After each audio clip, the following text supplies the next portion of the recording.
It hurts. It's my first time tonight. The giant virgin bride said to the lonely cowboy, he said, I'll make it easy. It hurts. It's my first time tonight. That's what the giant virgin bride whispered to the lonely cowboy on their wedding night, and what he said back would either break her heart or heal it forever. Saskia Brennan, a giant virgin bride, standing 6 feet 3 inches, tall, had never been touched by a man, 25 years old, rejected by every suitor who said she was too big, too strong, too much woman.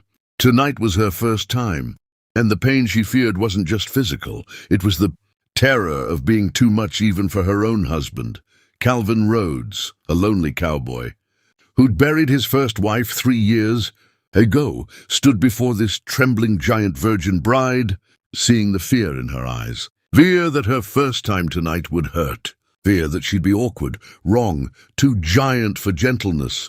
But when the giant virgin bride said, "It hurts, it's my first time tonight," the lonely cowboy didn't laugh, didn't rush. Instead, he cupped her face and said 4 words that shattered her. "I'll make it easy." But how could a lonely cowboy make it easy for a giant virgin bride who'd been told her whole life that women like her weren't made for tenderness? Could he really take away the pain of her first time tonight? And what secret was this lonely cowboy hiding? A lesson his first wife taught him that would change everything for this giant virgin bride. What happened next would prove that the greatest strength isn't power, it's patience. But first, you need to see how a lonely cowboy taught a giant virgin bride that her first time tonight didn't have to hurt. The bedroom door clicked shut behind Calvin. The sound echoed in the silence like a gunshot. Saskia stood by the window, still wearing her simple wedding dress, cream-colored cotton that strained across her broad shoulders. She'd made it herself because no dressmaker in Colorado had patterns for women her size. The fireplace crackled. The smell of pine smoke filled the small room. Outside, the Colorado night was black and endless, dotted with stars she couldn't see because her eyes were blurred with tears. Calvin stayed by the door, didn't move closer, didn't speak, just waited. He'd learned that about fear, you don't chase it. You let it come to you. I should tell you something, Saskia said, her voice tight. She still faced the window, her back to him. Before tonight goes any further, I'm listening. I'm 25 years old, and I've never been kissed. Not really. Thomas McKenna tried once at a barn dance when I was 17, but he was drunk, and he told everyone the next day that kissing me was like kissing a horse. Her shoulders hunched. I don't know how to be what you need tonight. Calvin's jaw clenched. He wanted to find Thomas McKenna and break his nose. But that wouldn't help Saskia right now. "Turn around," he said softly. "Please," she hesitated. Then slowly, like a mountain turning, she faced him. Firelight painted half her face gold, left the other half in shadow. Tears tracked down her cheeks. Her hands were clasped in front of her so tightly her knuckles had gone white. She was the most beautiful thing he'd ever seen. "Come here," Calvin said, opening his arms. Saskia didn't move. "You don't understand. I'm not delicate. I'm not soft. I'm not any of the things a woman is supposed to be on her wedding night. And it hurts knowing I'm your wife now and I don't even know how to—" Her voice broke. "It's my first time tonight, Calvin. And I'm terrified." Calvin crossed the room in 3 strides. He stopped inches from her, close enough that she had to look down to meet his eyes. He was 5'11". She was 6'3". The world had taught her that difference was shame. He was about to teach her different. "Do you know why I answered your letter?" Calvin asked quietly. Saskia shook her head. "Because of what you wrote in the 3rd paragraph. You said, 'I'm too much for most men. Too tall, too strong, too direct.' I've stopped apologizing for taking up space, but I haven't stopped wanting someone to share it with." That's when I knew. Knew what? That you were exactly what I needed. He reached up slowly, giving her time to pull away, and cupped her face with both hands. His palms barely covered her cheeks. "My first wife was 5'2", delicate as lace. I loved her with everything I had, and when she died, I thought that was it. I'd had my chance at love and lost it. Saskia's breath hitched. But then your letter came, and I realized I'd been wrong. I didn't want a replacement for what I lost. I wanted something new, someone strong enough to build a life with, not someone I had to protect from every hard wind. His thumbs brushed away her tears. You're not too much, Saskia. You're exactly enough. But tonight, I don't know what to do. And everyone says it hurts. That the first time always hurts for women. That you just have to endure it and... No! Calvin's voice was firm. Not with me. Not ever with me. But you're a man. You have needs. I can't ask you to... I'll make it easy, Calvin interrupted. You hear me? Whatever happens tonight happens at your pace. We stop whenever you want. And if all we do is talk until the sun comes up, that's exactly what we'll do. Saskia stared at him like he'd spoken a foreign language. You'd really do that? I'd do more than that. I'd wait a week, a month, a year. However long you need to trust me. He pulled her closer, wrapped his arms around her waist. She was so tall he had to tilt his head back to maintain eye contact. Here's what you don't understand yet, Saskia. This isn't about me taking something from you. It's about us learning each other. And that takes time. Something in Saskia's chest cracked open. Some walls she'd built brick by brick, rejection by rejection. Why are you being so kind? Because kindness is the only thing that matters in a marriage bed. He smiled slightly. My first wife taught me that, and I'm going to teach you. Teach me. Saskia's voice was barely a whisper. To trust. To believe your body isn't wrong. To understand that intimacy isn't something to endure, it's something to enjoy. He stepped back, took her hands in his. But first I need you to believe something. Can you do that? What? That I want you. Not despite your size, not in spite of your strength, but because of it. Because every inch of you is exactly what I need. His eyes held hers, steady and sure. You are not too much, Saskia. The world is just too small. Saskia felt something break inside her. Years of shame, of hiding, of making herself smaller. All of it cracked like ice in spring thaw. I want to believe you, she whispered. Then let me show you. Calvin led her to the bed, not to lie down, but to sit on the edge, side by side. The quilt beneath them was soft, worn. The fire popped. Shadows danced on the walls. We're going to start slow. So slow you'll think I've lost my mind, but I need you to trust the pace. Can you do that? Saskia nodded. Her heart hammered against her ribs. Her hands trembled in his. Good, now tell me, where does it hurt? Right now, before anything else. Tell me where you're holding your fear. Saskia pressed a hand to her chest. Here, my heart feels like it's trying to break out of my body. That's fear. That's normal. Calvin placed his hand over hers, over her heart. Feel my hand? Yes, that's me promising you're safe. Right here, right now, you are completely safe with me. And for the first time in her life, Saskia believed it. Calvin kept his hand over hers, over her racing heart, and just breathed with her, in and out, slow and steady. The fire crackled. The night pressed against the windows. And gradually, Saskia's heartbeat began to slow. Better? Calvin asked. A little. Her voice was still shaky, but the edge of panic had dulled. Good. Now I'm going to ask you something, and I need you to answer honestly. No shame, no embarrassment. Just truth. He waited until she nodded. What do you know about what happens between a husband and wife? Saskia's face flushed deep red. I know the basics. My mother told me before she died. And the women in town talk. They say it hurts the first time, that there's blood, that you just have to get through it and then it gets better. She swallowed hard. They made it sound like something terrible you survive, not something you want. Calvin's expression darkened. Those women did you a disservice. What do you mean? It doesn't have to hurt. Not if the man cares more about your comfort than his own gratification. He squeezed her hand gently. My first wife, Emma, she was terrified on our wedding night too. Her mother had told her the same things, that pain was inevitable, that she just had to endure. What did you do? I listened to her. She told me where she was scared, what she'd been told, what she feared, and then I made her a promise. He looked into Saskia's eyes. The same promise I'm making you now. We won't do anything that hurts. Not tonight, not ever. Because if it hurts, we're doing it wrong, Saskia blinked. But everyone says everyone is wrong. Calvin's voice was firm but gentle. Yes, there can be discomfort the first time. Your body is learning something new. But pain, real pain, that's not necessary. That's what happens when a man is selfish or ignorant or both. But how? Saskia's voice broke. How do you make it not hurt? Time, patience, making sure you're ready, really ready before anything happens. Listening when you say stop. Going slow enough that your body can adjust. He brought her hand to his lips and kissed her knuckles. Emma and I took 3 nights before we fully came together. 3 nights of just learning each other. And you know what? Those were the most intimate nights of my life. Tears spilled down Saskia's cheeks again. You really waited 3 nights? I would have waited 30 if she needed it.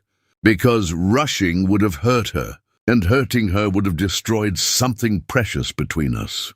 He wiped her tears with his thumbs. So here's what I'm proposing. We take tonight, just tonight, to get comfortable with each other. No expectations, no pressure, just closeness. Can you do that? What do you mean by closeness? Lying together, holding each other, maybe kissing if you want to try, learning what feels good and what doesn't, all with our clothes on. Nothing more. He smiled softly. I know it sounds strange, but trust me, intimacy starts long before bodies come together. It starts with trust. Saskia stared at him. This lonely cowboy who'd lost his wife, who could have demanded his rights as a husband, who instead was offering her something no one ever had before: control, choice, safety. Okay, she whispered. I can try that. Calvin stood and moved to the lamp on the bedside table. Do you want the light on or off? Saskia thought about it. Darkness would hide her, but it would also hide him. And something in her wanted to see his face, wanted to watch him keep his promises. On, keep it on. Good. Calvin pulled back the quilts on the bed, revealing clean white sheets. Then he removed his boots, his vest, but left his shirt and trousers on. Your turn. Get comfortable. You can take off your shoes at least. Saskia's hands trembled as she unlaced her boots. They were men's boots, no cobbler-made women's shoes in her size. She'd always hated that. Hated every reminder that she didn't fit, but Calvin didn't seem to notice or care. He just waited patiently. When her boots were off, Calvin gestured to the bed. Lie down however feels natural to you. Saskia climbed onto the bed stiffly, awkwardly, hyper-aware of how much space she took up.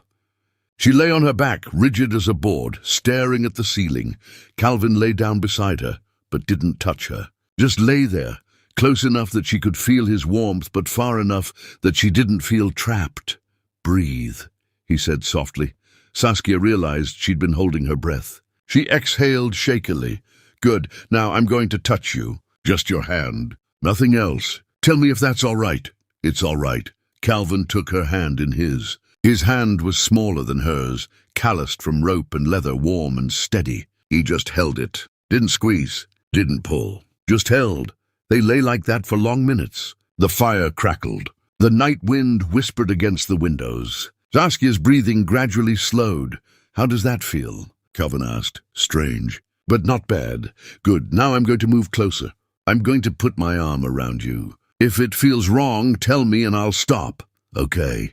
Calvin shifted closer and draped his arm across her waist. He rested his head on her shoulder. They lay like that, her rigid, him relaxed, until gradually, so gradually she almost didn't notice, her body began to soften. Your heart still racing, Calvin murmured against her shoulder. I can't help it. I know. It's okay. He drew small circles on her side with his thumb. Can I tell you something? What? My heart's racing too. Saskia turned her head to look at him. Really? Really? Because this matters to me. You matter to me. And I'm terrified of doing something that makes you afraid of me. His brown eyes met hers, vulnerable and honest. You're not the only one who's scared, Saskia. Something shifted in her chest. She'd been so consumed by her own fear that she hadn't considered his.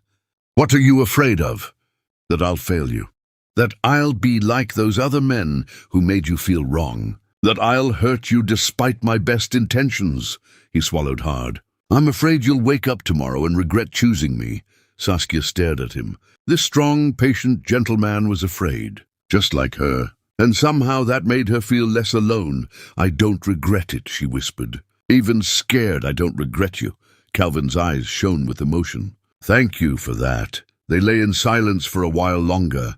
Then Saskia did something that surprised them both.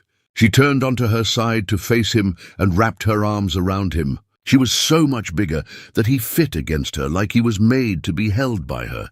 "Is this okay?" she asked hesitantly. Calvin made a sound that was half laugh, half sob.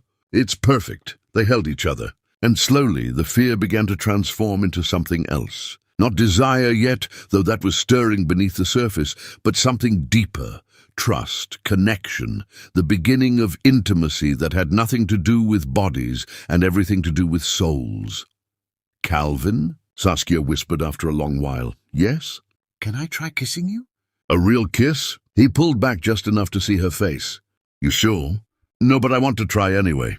"Then yes, but remember, you're in control. You stop whenever you want." Saskia nodded. Then, trembling but determined, she leaned down and pressed her lips to his. It was clumsy at first, awkward. Their noses bumped. She wasn't sure where to put her hands. But Calvin was patient, guiding without controlling, showing her without demanding, and then something clicked. The kiss deepened, softened, became something real. When they finally pulled apart, both breathing hard, Saskia whispered, "That wasn't like kissing a horse." Calvin laughed, a real, full laugh that filled the room with warmth. "No, it definitely wasn't." Saskia smiled, actually smiled. Then she kissed him again and again, learning him, learning herself, learning that maybe, just maybe, she wasn't too much after all. She was exactly enough. They kissed until Saskia's lips were swollen and her fear had transformed into something else entirely, something warm and curious and alive. Calvin's hands stayed respectful, one cupping her face, the other resting on her waist. But even that simple touch made her skin feel electric. When they finally broke apart, both breathing hard, Saskia whispered, "I didn't know it could feel like that." "Like what?" "Like I'm not too much. Like my body knows what to do, even though my mind doesn't." She touched her lips, still tingling. "Like maybe I'm not broken after all." Calvin's expression went fierce. "You were never broken, Saskia, never. The men who made you feel that way were the broken ones." She believed him. For the first time in her life, she actually believed she might be worth wanting. "Can we?" She hesitated, color rising in her cheeks. "Can we try more? Not everything, just more?" Calvin searched her face. "You're sure? We don't have to rush." "I know, but I don't want to stop, not yet." She swallowed hard. "I still feel the fear, but underneath it there's something else now, something that wants to know what happens next." "That's good. That's exactly how it should feel." Calvin sat up slowly, bringing her with him. "But we're going to keep going slow, and I need you to promise me something." "What?" "The second something hurts, not just feels new or strange, but actually hurts, you tell me. Immediately. Promise me, Saskia. I promise." "Good." Calvin stood and held out his hand. "Stand up with me." Saskia took his hand and stood, towering over him. She'd spent her whole life hunching, trying to make herself smaller, but Calvin looked at her like her height was a gift, not a curse. "Your dress," Calvin said softly. "It's beautiful, but it looks uncomfortable. All those buttons look like they're straining." Saskia's face burned. "I made it as loose as I could, but fabric doesn't come in giant woman sizes." "Then let's take it off. Not because I'm trying to rush you to nakedness, but because you should be comfortable." He turned around, presenting his back to her. "I won't look. You can put on your nightgown. Take your time." Saskia stared at his back, at the trust implicit in the gesture. Her fingers fumbled with the buttons running down the front of her dress. They'd been difficult to do up that morning with shaking hands. They were even harder to undo now. "Calvin." Her voice came out small. "Yes?" I can't reach all the buttons. They're in the back. Do you want help? She should say no. Should maintain some modesty. But the dress was cutting into her ribs, and she wanted it off. Yes, please. Calvin turned around slowly. His eyes met hers, not dropping to her body, just staying on her face. Where are the buttons? Between my shoulder blades, down my spine. He moved behind her. She felt his fingers on the first button, gentle and methodical. Pop, pop, pop. One by one, the buttons came undone, and Saskia could finally breathe.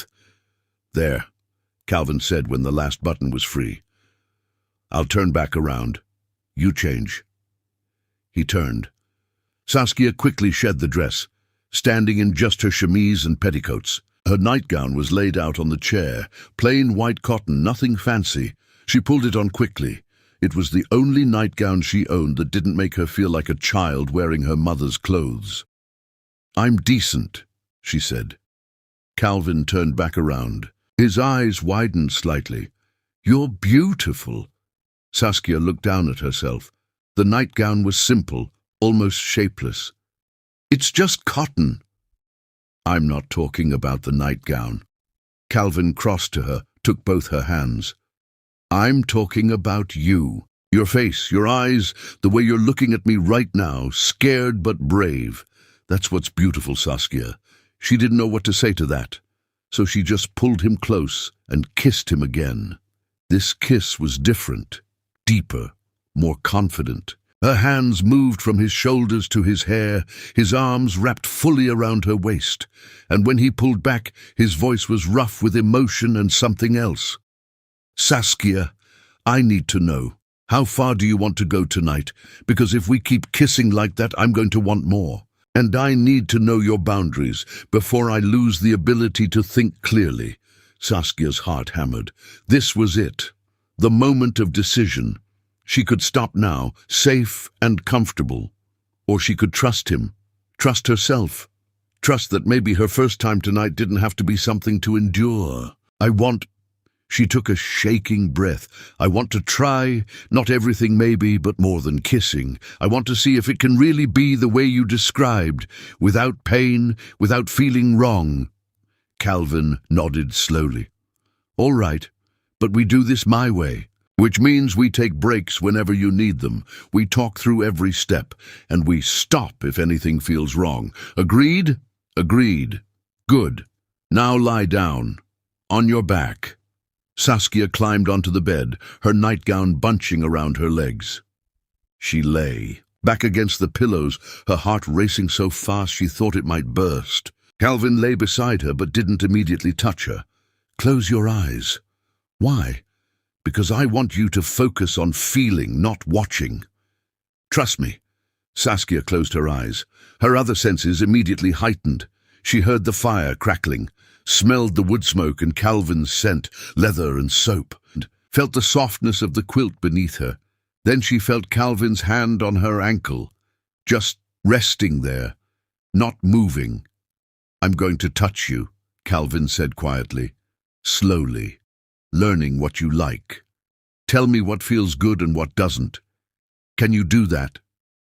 Yes. His hand moved up her calf, over her knee, to her thigh, all through the fabric of her nightgown. Nothing scandalous, but Saskia's breath quickened anyway. How does that feel? Calvin asked. Strange, but good. Good. His hand moved to her waist, her ribs, her shoulder. Always slow, always giving her time to adjust. Your body is telling me a story right now. Your breathing, your heartbeat, the way your muscles tense and relax. I'm listening to that story, Saskia, and it's telling me you're ready for more.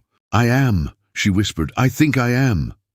Then open your eyes. Look at me. Saskia opened her eyes. Calvin was leaning over her, his face serious and tender all at once. What happens next might feel intense, he said. Not painful, but intense. And if at any point you want to stop, you just say the word. Understood? Understood. Calvin leaned down and kissed her. But this kiss was different from the others. This kiss had purpose, promise. and as his hands began to move with more confidence, as he showed her that her body could feel pleasure instead of shame, Saskia understood something profound. This wasn't about him taking from her. This was about them discovering together, learning together, building something together that neither could build alone. And when Calvin whispered against her skin, "You're doing so well, Saskia. So brave, so beautiful," she believed him. For the first time in her 25 years, she believed she was worthy of gentleness, worthy of patience, worthy of love. The fear was still there, humming beneath the surface, but it was no longer in control. Something stronger had taken its place, trust, hope, and the beginning of a pleasure she'd never imagined possible. "Calvin," she gasped, as his touch awakened nerves she didn't know existed. I can't." "Yes, you can," he murmured. "Your body knows what to do. Just let it happen. Just feel." And she did. She let herself feel, let herself trust, let herself surrender to the gentleness of this lonely cowboy who'd promised to make it easy, and he kept his promise. Every single word of it. The fire had burned down to embers, casting the room in a soft orange glow. Hours had passed, though Saskia had lost all sense of time. There was only this. Only Calvin's patient hands and gentle words teaching her that her body was made for joy, not shame. They hadn't gone all the way. Not yet, but they'd gone far enough that Saskia understood something revolutionary. Intimacy wasn't a single destination. It was a journey, and every step of that journey could be beautiful if you traveled it with the right person. Now, they lay tangled together, both breathing hard, both changed by what had passed between them. "You all right?" Calvin asked, his voice rough with emotion and restrained desire. Saskia turned to face him, wonder written across her features. I didn't know it could feel like that." "Like what?" "Like my body was made for this. Like I fit exactly right." Tears spilled down her cheeks, but these were different tears. Not fear, not shame. Something else entirely. "You made it easy, just like you promised." Calvin cupped her face, his own eyes shining. "You made it easy too. By trusting me. By being brave enough to tell me what you needed." He kissed her forehead, her cheeks, her lips. "I'm so damn proud of you, Saskia." She laughed through her tears. "Proud for what?" "For choosing to trust despite your fear. For not letting what those other men said define you. For being here with me, willing to learn." His voice dropped to a whisper. "Do you know how rare that is? That kind of courage?" Saskia shook her head, overwhelmed by emotions she had no names for. "It's the rarest thing in the world," Calvin said. "And I'm honored, so honored, that you gave it to me." They held each other in the dying firelight. Outside, the Colorado night was deepening toward dawn. Inside, two people who'd been strangers were becoming something more. "Calvin." Saskia whispered after a long silence. "Yes, I think—" She hesitated, then pushed forward. "I think I'm ready now. For everything. If you still want to." Calvin pulled back to search her face. "You sure? We don't have to tonight. We've already done so much, I'm sure." Her voice was steady now, strong. "Because I trust you. And because I don't want to be afraid anymore. I want to know what it's like when two people come together the right way. The way you described. Will you show me?" Calvin's eyes darkened with emotion and desire carefully held in check. "Yes, but slowly. And you tell me if anything hurts."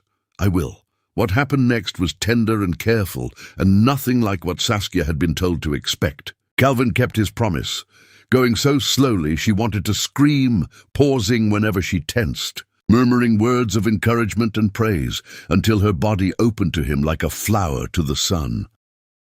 There was a moment of discomfort, a strange, stretching sensation that made her gasp. But Calvin stopped immediately. "Breathe," he whispered against her ear. "Just breathe through it. Your body needs time to adjust," Saskia breathed. And as she did, the discomfort eased, transformed, became something else. "Okay," she whispered. "Okay, I'm all right." "You're doing so well." Calvin murmured. So brave. So perfect, and then they were moving together, finding a rhythm that belonged to them and them alone. It wasn't perfect. There were awkward moments, adjustments, but through it all, Calvin kept talking to her, kept praising her, kept making sure she knew she was safe. When it was over, when they lay spent and trembling in each other's arms, Saskia understood what she'd been missing her whole life. This connection. This feeling of being seen and known and wanted exactly as she was. It didn't hurt, she whispered, awe in her voice. You really made it easy. We made it easy, Calvin corrected. Together. Saskia turned to face him, her hand resting over his heart. Thank you. For being patient. For waiting. For teaching me that my body isn't wrong. Your body is perfect. You are perfect. Calvin kissed her softly. And I'm going to spend the rest of my life making sure you never forget that. They fell asleep, tangled together, as the first hints of dawn crept through the window. The giant virgin bride, who was a virgin no longer, and the lonely cowboy, who would never be lonely again. When Saskia woke hours later, sunlight was streaming through the window. For a moment she was disoriented. Then memory flooded back. Last night, Calvin. Everything they'd done and shared and discovered together. She turned her head. Calvin was already awake, propped on one elbow, watching her with a soft smile. Morning, he said. Morning. Saskia felt her face heat. In the daylight, with the magic of night faded, she felt suddenly shy. I must look terrible. You look like my wife. Calvin leaned down and kissed her. You look like the woman who trusted me enough to let me love her. You look perfect. Saskia's eyes filled with tears. I can't believe this is real. That you're real. I'm real. This is real. And it's going to stay real. Calvin traced her cheekbone with his thumb. Last night was just the beginning, Saskia. We've got a whole lifetime to keep learning each other, to keep discovering what makes us fit, even though I'm too big. You're not too big. I'm not too small. We're exactly right for each other. He grinned. Besides, I like that you're tall. Means I have to put in effort to kiss you. Makes every kiss feel earned. Saskia laughed, a real full laugh that felt like freedom. You're ridiculous, maybe, but I'm your ridiculous husband now. You're stuck with me. I don't feel stuck. Saskia pulled him closer. I feel found. They spent the morning in bed, talking and laughing and occasionally kissing, learning how to be married in the daylight. Calvin told her about the ranch, about his plans, about the life he wanted to build with her. Saskia told him about her dreams. Small dreams she'd never dared speak aloud because she'd never believed anyone would care. He cared. About all of it. About her. Around noon, Calvin finally got up and brought her breakfast in bed, eggs and bacon and fresh bread. They ate together, feeding each other bites, laughing when Saskia got crumbs in the sheets. I should probably get dressed, Saskia said eventually. The day's half gone. Or, Calvin countered, pulling her back down, we could stay here a little longer. The ranch will survive without us for one more day. Won't people talk? Let them talk. Let the whole territory talk. I don't care what anyone thinks about us, Saskia. The only opinions that matter are yours and mine.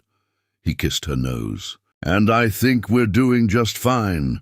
Saskia smiled, the kind of smile that came from deep inside, from a place that had been locked away for 25 years.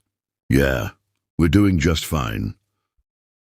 3 months later, when Saskia stood at the general store counter in town, she heard the whispers, saw the looks, the women wondering how it worked, the men smirking about the giant and the cowboy.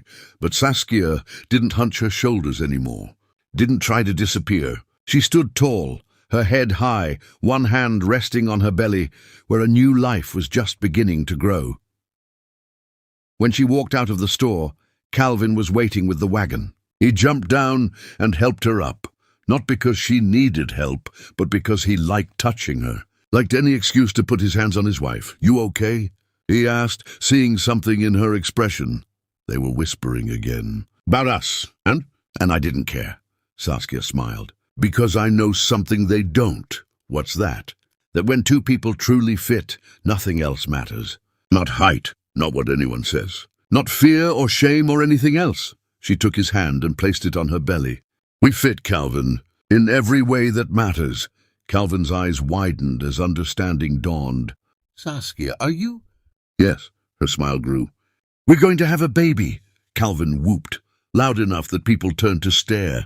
Then he pulled Saskia down from the wagon and kissed her right there in the middle of Main Street, in front of God and everyone, showing the whole town that he didn't care what they thought. He loved his giant wife. She loved her patient husband. And together they were building something beautiful. When they finally pulled apart, both breathless and grinning, Saskia whispered, "Thank you." For what? For making it easy. For teaching me I wasn't too much. For giving me this. She gestured between them, at the life they'd built, at the future growing inside her. For everything. Calvin cupped her face and looked into her eyes with all the love and tenderness that had changed her life. You don't have to thank me for loving you, Saskia. That's the easiest thing I've ever done. And it was true. Loving each other. This giant bride and this lonely cowboy who'd found each other in letters and hope and desperate loneliness was the easiest, most natural thing in the world, because real love doesn't measure in inches or expectations or fear. Real love just makes room, adjusts, finds a way to fit even when the world says it's impossible, and they fit perfectly. So here's what I want to know. Have you ever been told you were too much or not enough? Too tall, too short, too different? Have you ever been afraid that your first time would hurt, that you wouldn't measure up, that you were wrong somehow? Drop a comment and tell me your story. Because maybe someone out there needs to hear that they're not alone, that they're not too much, that the right person will make everything easy. And tell me where you're watching from. I want to know how far stories like this one travel, from Colorado to wherever you are. You are exactly the right size for the love you deserve. And your first time, whether that's intimacy or trust or vulnerability, doesn't have to hurt. Not if you find someone patient enough to make it easy. The end.